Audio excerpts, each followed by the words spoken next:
Saat ini saya menghadiri sebuah seminar bertema Looking to the East Without Losing the South. Seminar ini diadakan di Real Instituto Elcano atau bertempat di Gedung Arsip Nasional. Real Instituto Elcano ini adalah sebuah lembaga kajian yang sangat bergengsi di Madrid. Seminar ini menjadi penting karena dihadiri oleh dua Menlu. Yang pertama adalah Menlu Spanyol, José Manuel Álvarez, dan yang kedua adalah Menlu Lituania. Kehadiran Menlu Gabriel dari negara Lituania ini ke Madrid dalam rangka peringatan 100 tahun hubungan antara Lituania dengan Spanyol. Di samping mengadakan seminar hari ini, mereka juga mengadakan pameran. Nah, banyak yang menarik, baik yang diungkapkan oleh Menlu Álvarez maupun Menlu Gabriel. Di antaranya, dari pembicaraan ini dapat kita simpulkan bahwa perang antara Ukraina dengan Rusia semakin parah. Dan kita tidak tahu kapan akan selesainya. Nah, hal yang menarik yang lainnya yang perlu juga kita cermati bahwa perang antara Rusia Ukraina ini menyingkap banyak hal yang publik sebelumnya tidak ketahui. Saya pun beberapa hal baru mengetahuinya. Sekarang Uni Eropa jumlah anggotanya 27 negara. Nah, ada sebagian negara di Uni Eropa ini atau yang menjadi anggota Uni Eropa itu menjadi anggota NATO. Nah, sementara sebagian yang lainnya belum atau tidak menjadi anggota NATO.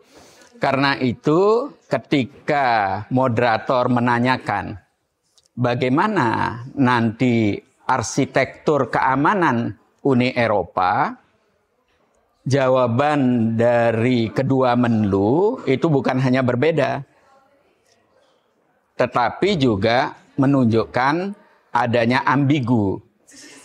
Karena Menlu Álvarez menegaskan bahwa Uni Eropa memerlukan NATO. Nah, sementara ketika dikejar, bagaimana hubungan Spanyol dengan negara-negara Amerika Latin yang tidak terlalu bersahabat dengan NATO dan tidak terlalu bersahabat dengan Amerika Utara. Nah, beliau menjelaskan bahwa kita perlu dialog yang panjang untuk menyelesaikan masalah ini. Kita juga memerlukan multilateralisme itu ditegakkan sehingga masalah-masalah yang ada bisa segera diselesaikan. Nah, yang lain juga perlu diketahui ketika ditanya bagaimana bantuan Uni Eropa terhadap negara Ukraina, apakah memerlukan bantuan militer, apakah memerlukan bantuan ekonomi, apakah memerlukan bantuan kemanusiaan? Menlu Spanyol tegas mengatakan ketiganya.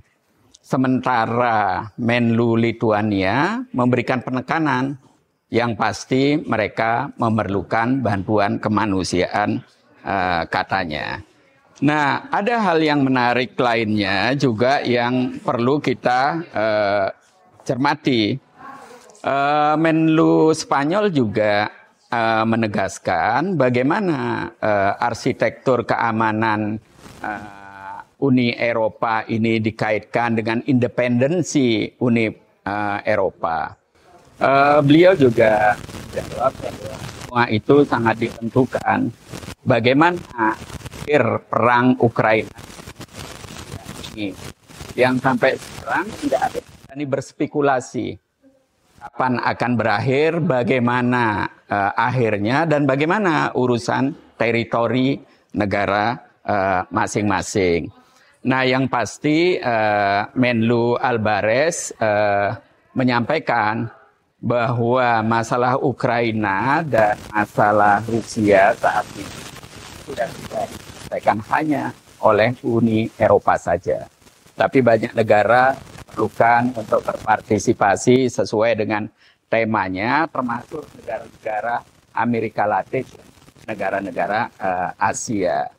Nah, karena itu ketika diberikan kesempatan untuk bertanya, dan itu hanya 2 orang penanya, ya saya melihat peluang ketika tidak ada yang memanfaatkan kesempatan penanya kedua, saya berdiri untuk bertanya. Saya menyampaikan bahwa sesuai dengan temanya, Look to the East, bahwa Indonesia adalah bagian dari negara timur di Asia. Lebih dari itu, sekarang Indonesia juga menjadi ketua ASEAN. Apa kira-kira peran yang diperlukan dari Indonesia maupun negara ASEAN?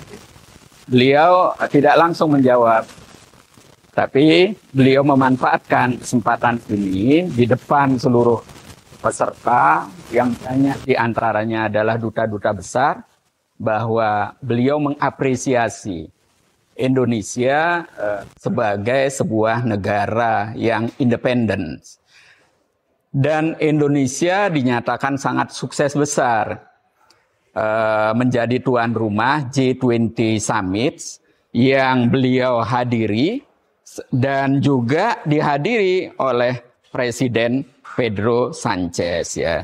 Dan keduanya, baik Presiden Sanchez maupun Menlu Albares, baru pertama kali datang ke Indonesia. Beliau memberikan apresiasi tidak hanya Indonesia sukses sebagai tuan rumah, dan lebih dari itu beliau menyadari tidak mudah menjadi tuan rumah di saat banyak peserta itu berbeda pendapat.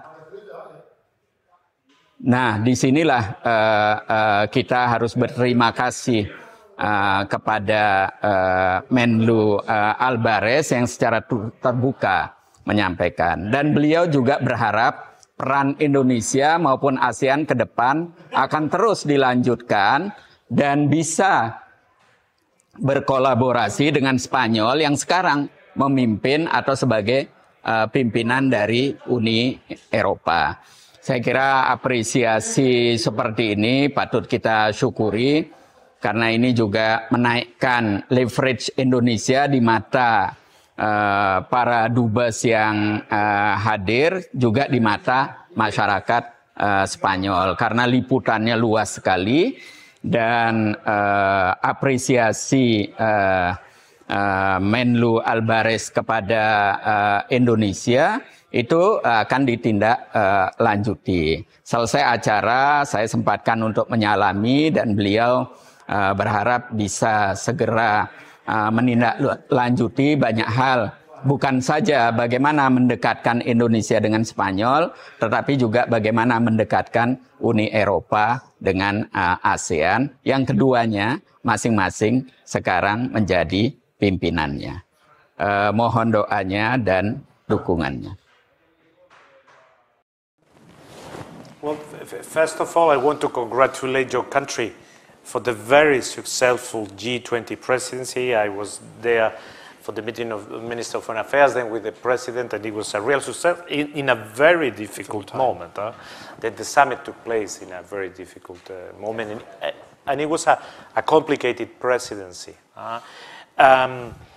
Definitely, we have to engage with Asia. And for instance, during our NATO summit, we had countries from Asia, and also Australia was there, and other countries.